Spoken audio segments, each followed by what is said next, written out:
Here's something to reflect on. When you're having a hard time sharing good things in your life with people around you, then just reflect on the quality of that relationship. So if you're having a hard time telling a friend that you're going through a money constraint situation, or that you're actually saving for a really exciting goal and you need to prioritize that goal over certain spending situations, and reflecting on the quality of that relationship, is it as transparent as you'd like relationships in your life to be? Is that person trustworthy of these things that you're sharing? Because sometimes when we're also constraining ourselves from sharing, there could be an intuitive hunch to the quality of the relationship itself. And that's important to reflect on as well. Like, what friendships do you have in your life and what needs to go?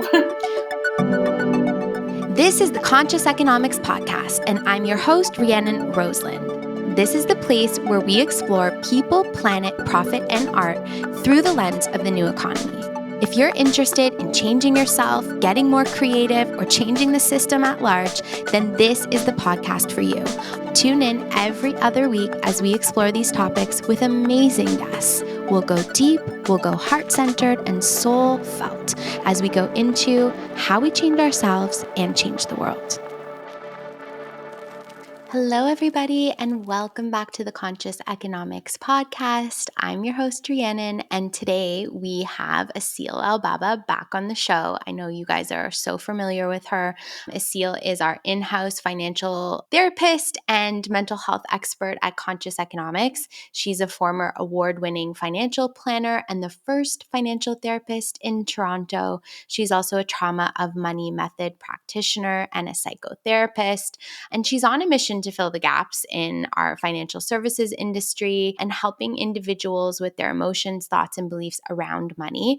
She's such an incredible force. And in this episode, we actually talk about some trending topics that are happening within the world of money, finance, the economy, really fun ones around social media trends and different cool research that's just come out in the most recent weeks. And we look at it through the lens of financial therapy and conscious economics. So I hope you enjoy this episode. Lots of tools and takeaways for those of you that are on the journey of trying to heal your relationship with money, me admitting to lots of things that I'm still learning, and I hope you enjoy it. So without any further ado, here is Aseel Al-Baba. Hi, Aseel. Welcome back. Hello, Rhiannon. How are you doing today? I love chatting with you, so I'm feeling fuzzy and excited to be here. I love it. I love chatting with you as well. And I know that our audience and our listeners love when we're together. We've definitely got a special little thing going on here. So today I wanted to really speak about a bunch of trending topics that are coming up around finance, economy, and just really get your perspective as our financial therapist and mental health expert, and just kind of riff with you on some of these topics because they're really catching the eye of our team right now. And so I'm just going to launch into the first one. So this was from a recent article that actually just came out this past week, and it was about a new term that's been coined, and the term is called money dysmorphia. Now, I'm sure many of us that are in kind of the body image wellness space have heard of body dysmorphia, where people perceive themselves as looking bigger or smaller than they actually are. It's like a distorted reality. Mm-hmm. So this new term, money dysmorphia, aims to describe this distorted view that now 1/3 of Americans are reporting that they have around their finances and financial experience. So in the article, it was basically talking about social media being the driving force for this. And it was saying that when we look at the younger generations, so Gen Z and millennial, it's an even higher percentage. So 43% of Gen Z are experiencing this financial or money dysmorphia, and 40% of millennials. And this is all from research from Credit Karma. So essentially what's happening here, people are actually earning a good living. Credit Karma says in the research that the people they were polling actually had above average savings, but were still claiming that they didn't have enough and that they were basically poor when they are actually doing well, earning a good salary, actually able to save money. So it's this whole distortion that's happening on social media, being exposed to these like glamorous lifestyles and like Instagram curated, pictures that paint a very different picture than what the reality is for people. So as a financial therapist and someone who works works with clients all the time. Can you just give me your feedback? Like, what do you think about this? What's happening here? I love talking about this topic so much because it actually is a foundational piece to why clients end up in financial therapy. And a big part of that is the reality and then our perception of it. And that gap is sometimes where our trauma lies, our distortions, our perceptions, our skewed understanding of certain things, and the meanings we associate to certain things. Humans are meaning making machines. So when I go on social media right now, I hear a lot of stories about multi-millionaire businesses, people who are often young, who are traveling the world, who have the laptop lifestyle, who created multi-million dollar businesses. And even the display of wealth shifted from just owning mansions and owning cars and luxury brands to just traveling and having freedom of time and having that lifestyle that feels very exhilarating. So even what wealth means and represents also is shifting with these trends in itself. But for somebody who's, let's say, getting out of university and getting, let's say, even if it's a decent pay, let's say 80,000, just for comparison, when you're looking at these stories of multi-million dollar businesses, I mean, your salary is going to fall quite short of that. And because a lot of the focus of social media, especially the ones that go viral and the ones that do gain a lot these followings, are these anomalies, these stories, but our distortion is, so this is the world now. This is what I'm expected to do. I was just even talking to somebody I know recently who's not even started work yet. She's turning 20. She's still in university, and she's having this feeling that she's missing out of life, that she hasn't accomplished anything yet. And it was quite interesting for me to hear that from somebody who's not even in the labor force yet, who doesn't even have a salary or a track record of a career of some sort, haven't even started, but still feeling like they've already missed the boat. So there's certainly all these emotional experiences that is lingering for the younger generation in particular. Like you said, the study is focusing on the younger generation, and rightfully so, because they're the ones who are more active on social media. They're the ones who are following these trends and are consumed by what they feel the new reality of the world is. And social comparison is a big piece that contributes to our money mindset overall. And I always educate my clients on it in such a way where the antidote to social comparison is not to stop comparing ourselves to others, because that's actually impossible. We are wired to compare ourselves to others, but to start being intentional and mindful in how to do that. So create a hack where we create a more positive experience with social comparison versus what it is right now, which is constantly diminishing our own worth, diminishing our own value, and feeling like we're falling short. 100%. I mean, I think it's the new version of keeping up with the Joneses. Like back, before social media, people would look at their neighbors' lives or the cars that their neighbors drove or the trips or the marriage that they had, and then people would compare that way. So you're right. It's always been a part of how human beings operate, is that we do compare. But I love this idea of just taking a step back when you witness yourself doing that and starting to actually ask yourself, like, I'll give a perfect example. I can see something on social media and it's like, someone living this glamorous lifestyle. Let's call it like a Malibu home mansion, okay, with like 2 convertibles. And I can look at it and I can be like, oh, wow. And then if I really sit with myself, wait a second, I don't even want any of those things. Like my version of what that would be is not that. So even just being able to sit back and say, even if I had more, what would my version be, I think is a good thing so that you are not losing yourself. So like for myself, I know lots of incredible women who are successful and they like to buy designer bags and purses and shoes and all of those things. I tried that persona on once. I bought one designer bag and I felt so unfulfilled by it. I felt so silly, actually. I was embarrassed to hold it. And it's just because it wasn't values aligned for me. There's nothing wrong with it per se.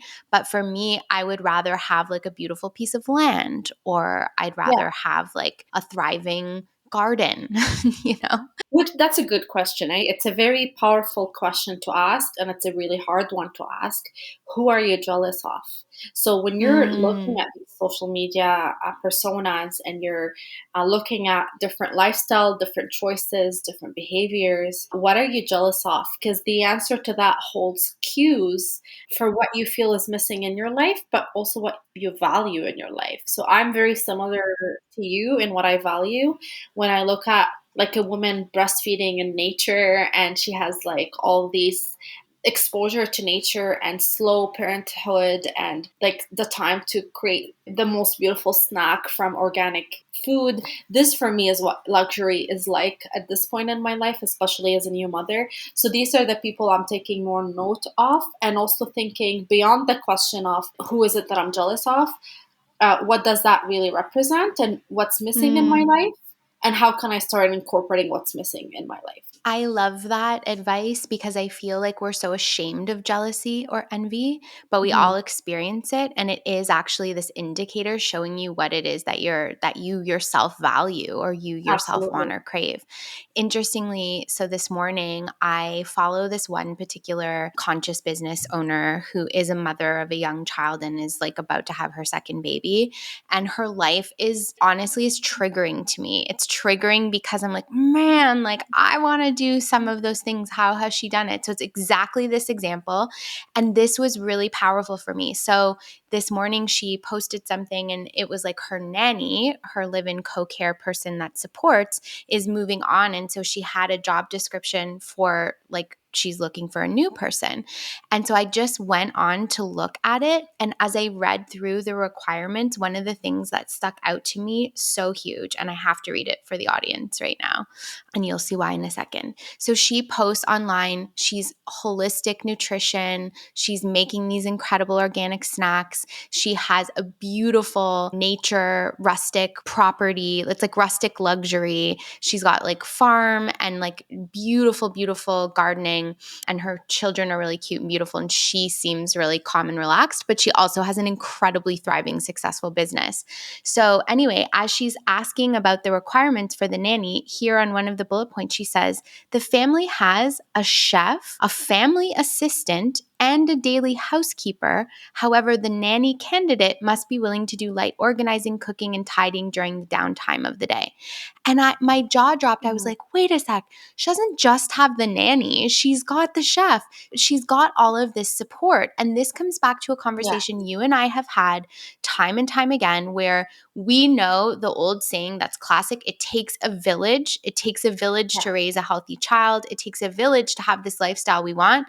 And right now in our current economy, that village is gone, and we're expected to pay for it if we Yeah. want that. What does that, feel like in your body as we bring that up again? Because I know Oh, you're feeling that.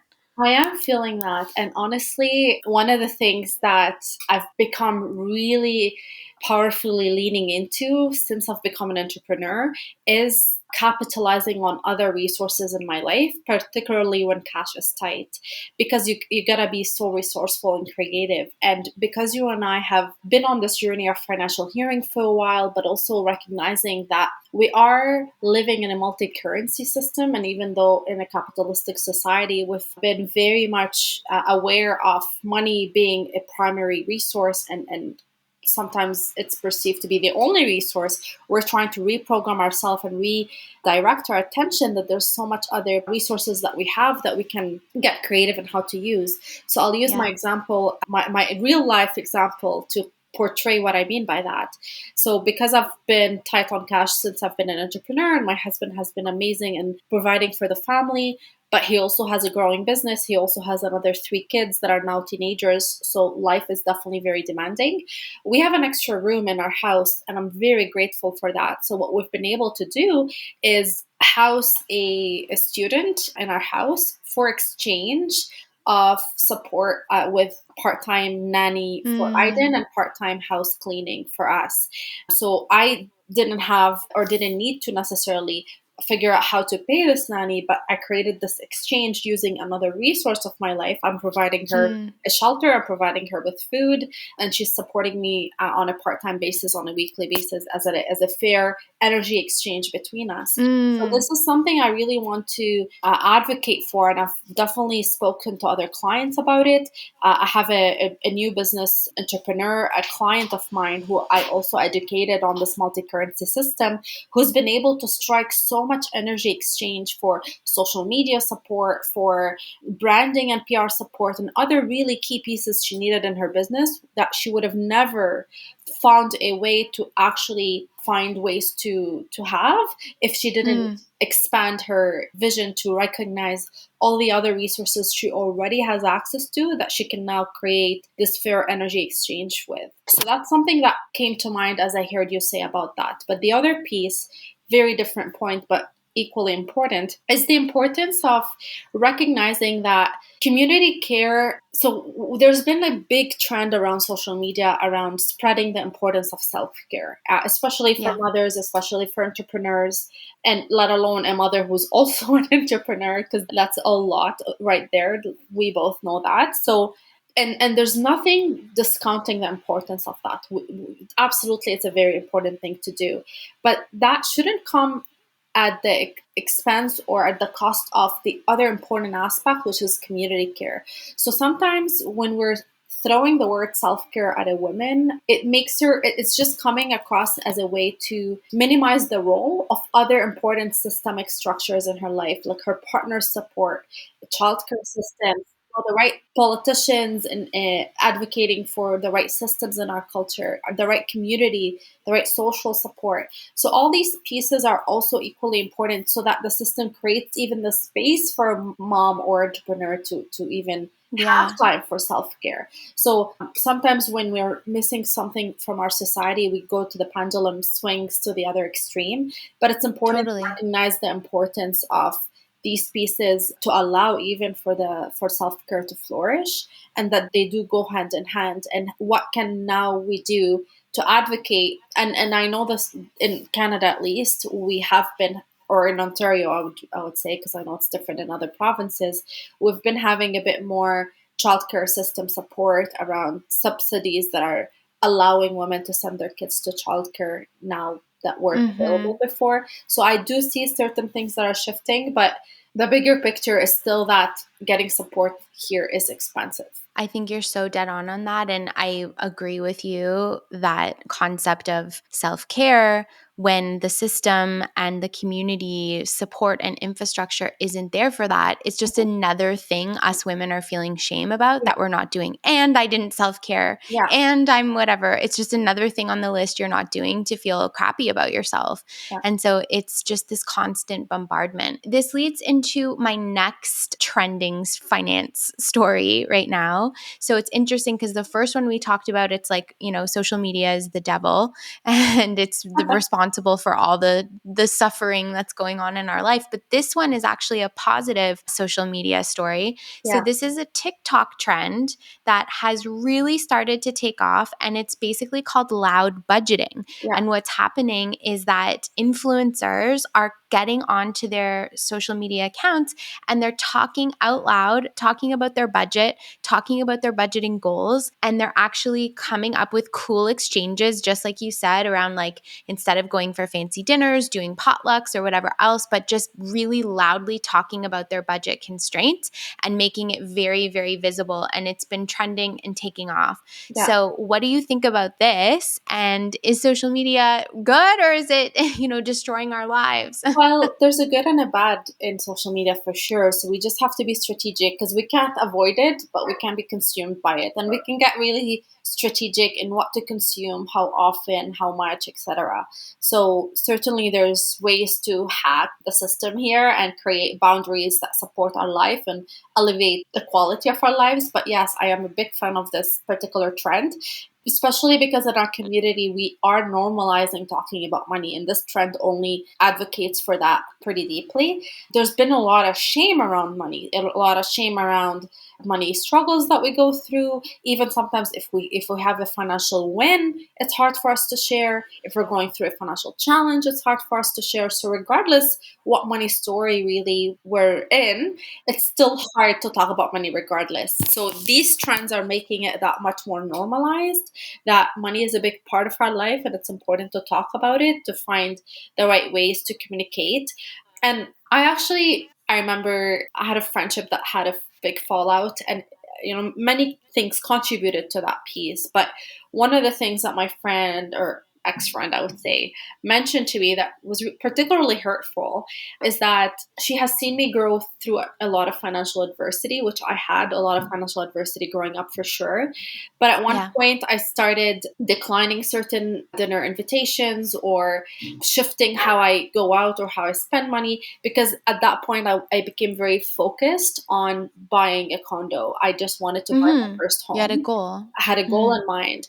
And for her, it was confusing, I guess, when she saw that I finally bought a condo. She's like, wait a minute, I was under the assumption that you're in a financial struggle or a financial anxiety situation, and all of a sudden you bought this condo. So how does this, were you lying to me all this time? And she positioned it in that particular way. And obviously it was very hurtful to hear, because I reflected about what could I have done differently, and I feel loud budgeting would have made that transition easier. So making my goals clear, that I'm declining this dinner invitation not because I don't want to spend time with you, but because going to that restaurant right now is jeopardizing my very clear financial goal.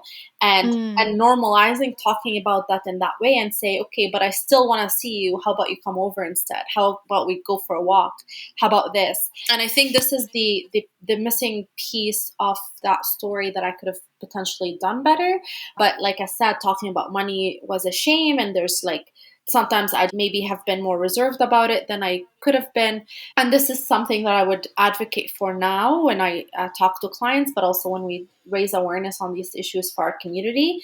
Absolutely talk about your money goals, but also create balance, because it's not about going from spending a lot of money and over consuming to absolutely depriving yourself. We really want to make sure that you're creating emotional fulfillment in your life and still living up to your values. So the trick here, alongside loud budgeting, get clear on what your values are and ensure that your spending is still reflecting of that. So showing up to your friends a certain way, to yourself, to your family. So get clear on what matters and make sure you're spending accordingly. And I feel like maybe in that example that you gave, and thank you for sharing that personal example, I think maybe the other piece around it, yes, the loud budgeting, but also just like we said, being aware that if you decline one offer to someone you love, maybe you can offer something in exchange. Hey, I can't go for that dinner, but I'd love to go for a nature walk, which doesn't cost anything. Can we set that up? So that when you are making these financial decisions, that you aren't isolating people out of your life, because that's the way you used to connect. And I think that happens on so many occasions. I've had so many friends of mine be like, I can't keep up with you, and like I can't go on all of these trips or do all of these things. So they just kind of stopped reaching out. Yeah. And then that was perceived so hurtful by me. Yeah. And instead of just having the difficult conversation. So I think that Yeah. that's really But the interesting. other piece to that also is because I do consider myself pretty open as a person, and I share both the good and the bad that happen with my life. But here's something to reflect on. When you're having a hard time sharing good things in your life with people around you, then just reflect on the quality of that relationship. So if you're having a hard time telling a friend that you're going through a money constraint situation, or that you're actually saving for a really exciting goal and you need to prioritize that goal over certain spending situations, and reflecting on the quality of that relationship, is it as transparent as you'd like relationships in your life to be? Is that person trustworthy of these things that you're sharing? Because sometimes when we're also constraining ourselves from sharing, there could be an intuitive hunch to the quality of the relationship itself, and that's important to reflect on as well. Like, what friendships do you have in your life and what needs to go? Well, and it's another way where we talk about the multiple currencies. So, what creates value in your life and where are you running a deficit? And sometimes in personal relationships, there's more of a drain than there is a surplus coming in from that particular, and it is so hard to break up with friends. Like, it's hard to break up in a, primary relationship. It's really hard to Yeah. let certain friendships go, especially ones that have been around for quite a long time, because there is comfort and familiarity. And so you worry about what that is, or you take the benefit of the doubt. But there's been certain times in my life where even if I love the person so much and I love the past and the history and all the memories, the person that I currently want to be or am doesn't feel aligned in the Yeah, same way. for sure. And one of the things that I was noticing with one particular relationship that I kind of had to move on from, and I don't know that I did it in the best possible way, but I just felt like I was constantly compromising who I want to be to connect with that person. Yeah. So even like the topics of conversation that we were having, or finding that I needed to gossip or like have a certain humor about things that I had grown out of, that Yeah. no longer were values aligned for the woman I want to be.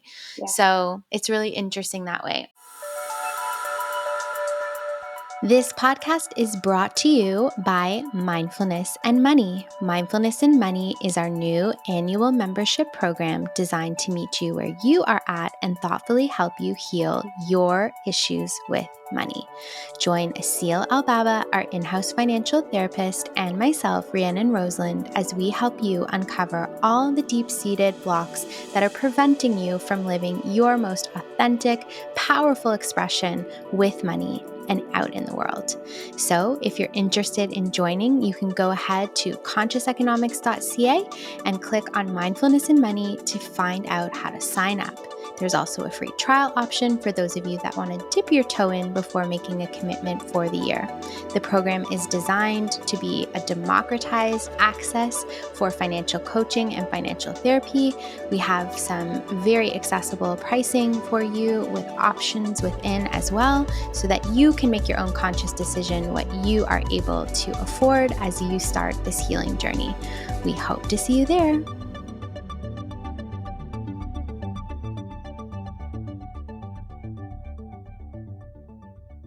Okay, let's go to another one.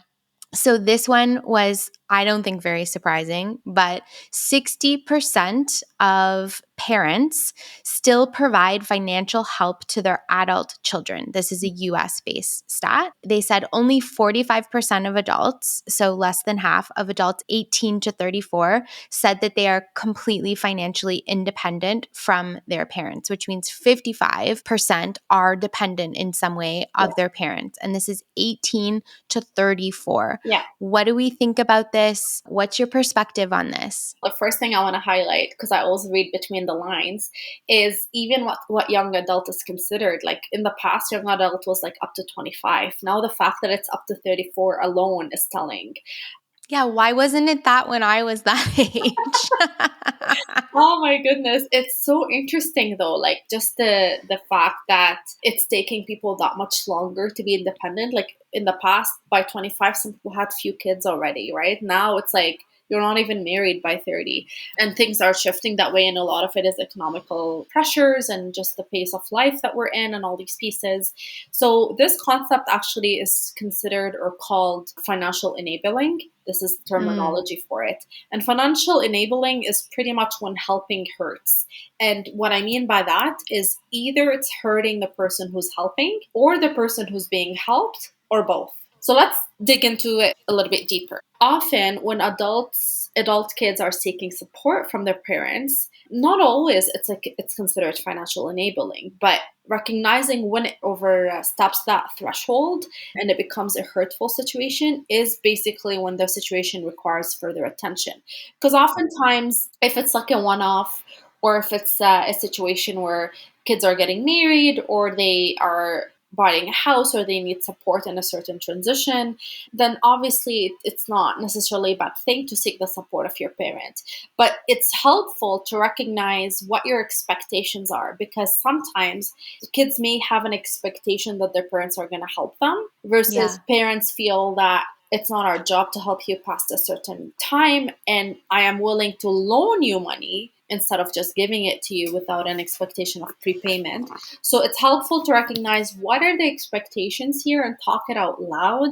I know it's really difficult to do that, but it's important to evaluate and check in, whether you're the parent or the child, with what these things are, where these values come from, and if they're in congruency with the family system as a whole. Because oftentimes when things are not in congruency, that's where toxic relationships are created, and Totally. fallouts in relationships happen, even Yeah. with the best intentions in mind. Because obviously parents have the best intentions towards their kids and vice versa, but these mismatch in value certainly creates these clashes. So get clear on what the Mm-hmm. expectations are, what the values are, and honor each other's boundaries. You may not necessarily agree, and the idea is not to impose your own expectations or values on the others, but to just understand where they meet and where they clash, so you create systems around it. For sure. Before you go into the second piece, just to comment on what you're saying, I've heard so many examples of adult children who are accepting financial support from their parent, and then their parent feels entitled to tell them how to live their life or Yes. weighs in on certain things. And that feels really disturbing to them. But at the same time, with that open portal from the financial support, it's almost like it's giving their parent a right to comment, even though they're an adult. So it's almost like a rite of passage. So, anyways, just wanted to say that before you go into the second No, piece. absolutely. And it's interesting because I'll share on from a personal level. I almost have the reversed effect of that, because my mom has not been in a financial situation that she's able to actually financially support us.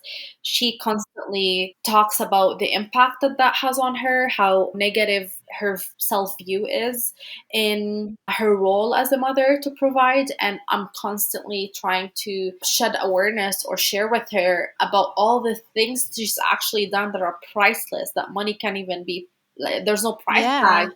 on the amount of things or sacrifices that she's done, that she showed up for us a certain way that is really remarkable, and she's an amazing mother. So it's also the other spectrum, when parents aren't able to support their kids, the impact that can have on the relationship of either the parents' self worth and fulfillment, but also the strains on the relationship if there is an expectation that parents show up a certain way, which hopefully in 100%. our case, and thankfully it's not been the case, we have a great relationship regardless. So the other piece is, once awareness is established that financial enabling is taking place, and there's resentment sometimes that comes up either from the parents' side, that now they're having to dig into their retirement funds or having to deprive themselves from certain things to show up for their kids, because financial enabling is creating a sense of demotivation and helplessness on the recipient side.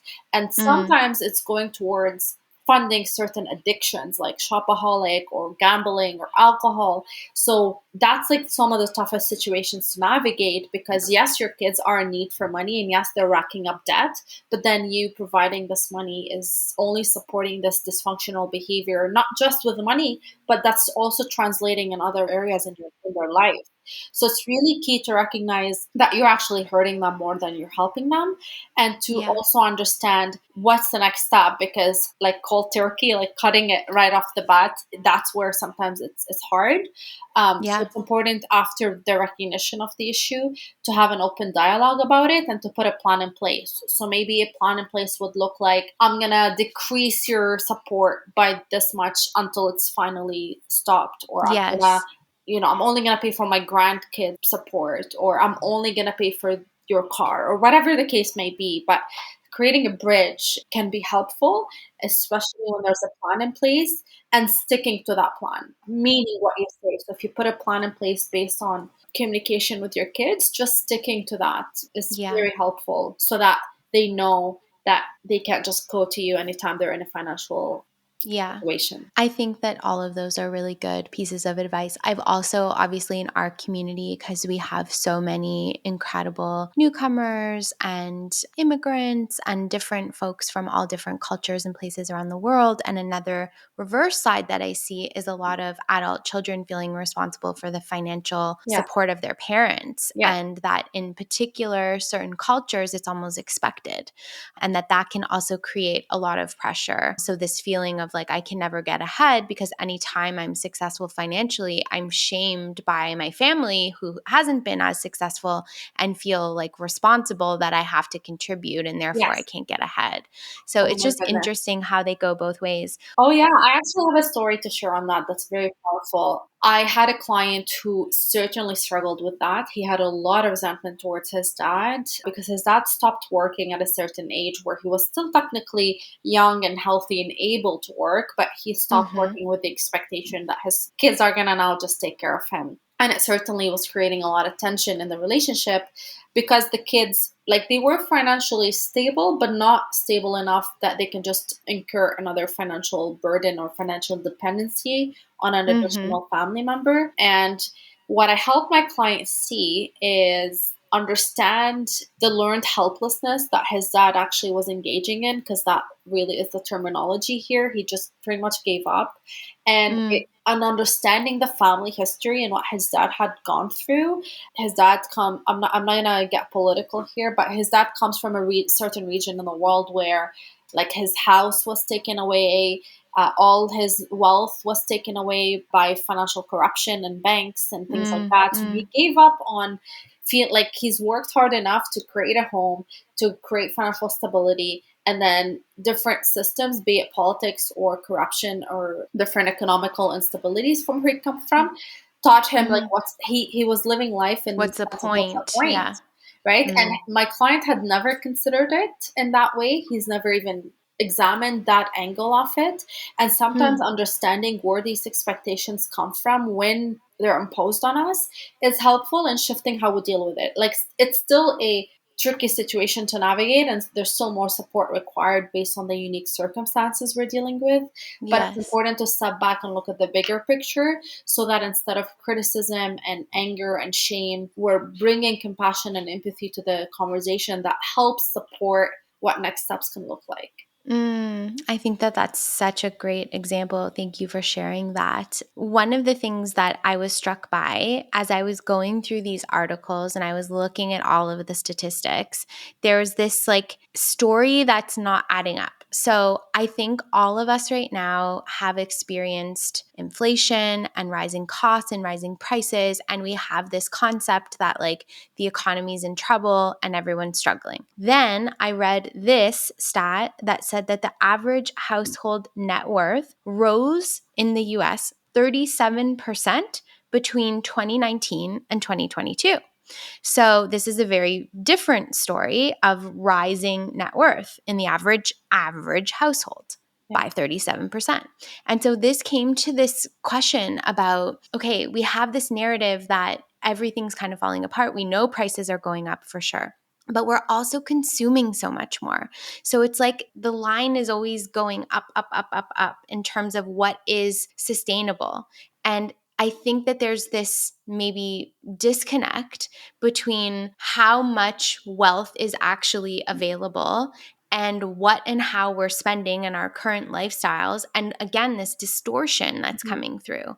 So it's so easy to be like, I'm struggling because the economy is falling apart. But then at the same time, it's like, are you struggling just because of that? Or are you spending out of control, and are you trying to meet all of these expectations that really aren't in alignment with what you're bringing in, and now you're blaming external factors when really it's just you're living out of balance? So what do you think about this? Oh my goodness, I love this so much because you have idea how many times I challenge my clients whenever they say any statement about what they think is going on with their finances. So for Mm-hmm. example, I had a client the other day who diagnosed her issue by, my problem is that I overspend on food. So, Mm, it's easy to just take that statement with at face value. But then I asked her, I dug deeper. What does that mean that you're overspending on food? How did you come to that conclusion? Are you noticing that you're just throwing food out of the fridge often?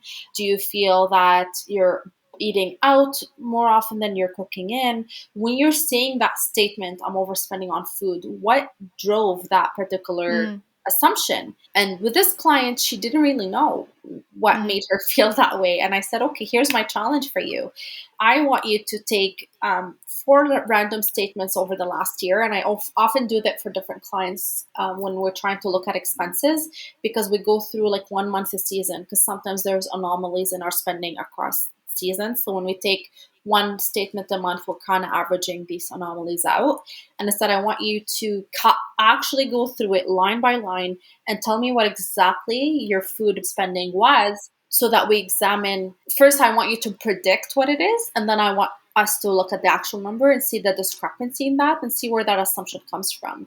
So she's going to bring it in the next session. I wish I already have this data, because I'm really Mm, curious, but I've seen this scenario in the past where we live under the assumption that our problem is a certain thing when it really yeah. isn't, but Mm-hmm. we don't have a data to support it. Another client of mine is also blaming the rising cost of rents in Toronto. It's really crazy, to Mm-hmm. her situation. And then when we're looking at where her money is actually going, even though her rent is quite high, there's other contributing factors to why she's living in a deficit on a monthly basis that have Mm-hmm. nothing to do with her rent. And it's Right. easy to just blame it on the fact that rents are just high, but really there's other things that you can tweak in how you're showing up, and also re-examining if living downtown Toronto is the right place for you to begin with.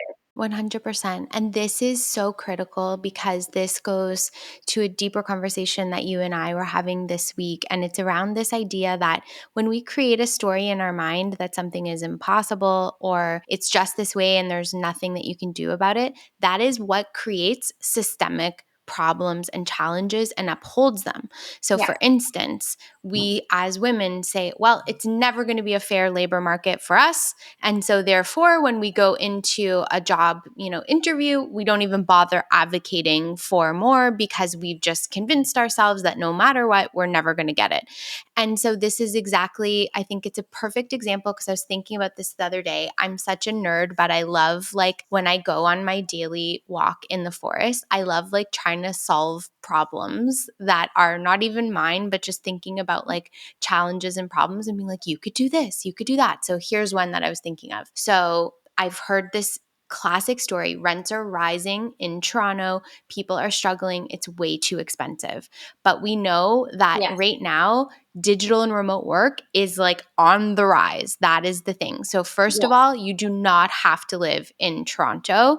It's becoming increasingly true that there are lots of employment opportunities where you can live outside and work remotely. So that was the first. The next is if we're being pressed by the economic inflation to basically not be able to handle or afford living in a single dwelling situation, can we find a cool alternative? So I was thinking about a few moms that I know that are single moms that are really struggling. They've, broken up with their partners and whatever else. And I was like, why wouldn't they just all get one really cool house and each of them be able to come together, form a community like a women's, there's a queendom, like these amazing women that I follow that basically all are single and they live in a home together and they like swap support on, childcare. Each of them takes a little chunk for cleaning care, food costs, whatever. They're actually feeling more united in a community and they're saving money. And it's like we just always go to, oh, but I can't, oh, but I don't. It's like the college dorm for single mothers. Yeah, and and I know that I can be grossly oversimplifying in how I'm saying this right now. I know there's so many things to consider, and I deeply understand. I was raised by a single mother. I get it. But what I'm trying to say is that our biggest boundary or our biggest barrier is our own mind and perception sometimes. There are solutions. A lot of the times we don't want to hear them.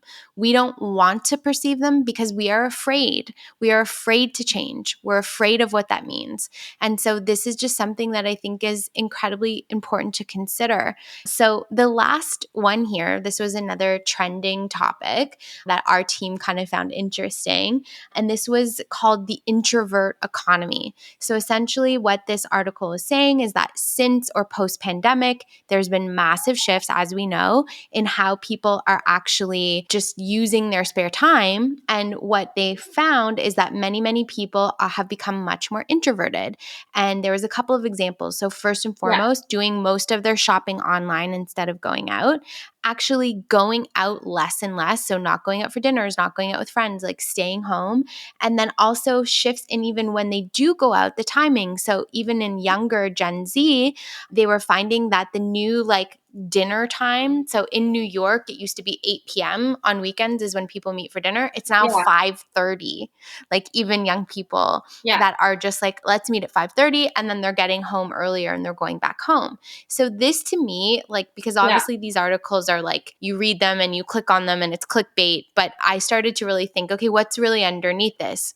Are we being more introverted, or is also there a trend to like better sleep, better care, being a little bit more responsible with your money? I know there's also a trend in young people that they're not drinking as much anymore. Like there's a culture around sobriety and all of these things. So I'm curious to hear Yeah. what you think and what you feel. I think it's very related to the topic we were just on about sometimes the dysfunctional spending that we have. Because even though our culture is becoming more introverted for sure, and it's very quite evident, it's not necessarily healthy because our need for connection is one of our primary universal needs as humans. So that need is not going anywhere. Right now, it's just being suppressed and redirected in how it's being fulfilled. So, in other words, the reason primary tables in New York is now 5:30, not 8, because in the past, because I looked into it a little deeper, you go for late dinner because there's usually a show or an experience or going dancing afterwards that you're going to. Mm, Now you're having to choose between what to do, and usually you just want to go home after. So mm, there's no need for the late dinner. You're having an early dinner. But then if you're home early and you're still looking to fulfill certain needs of connection or whatever the case may be, that's when you're going online shopping. So it's not necessarily that you're spending less because you're going out less. You're just redirecting your spending instead of experiences and going out with certain friends. Now it's numbing yourself with alternative ways mm, of spending money. mm. That's why certain behaviors are just redirected in how they're showing up. And that's quite dangerous because it's creating a lonelier generation. We have a mental health epidemic.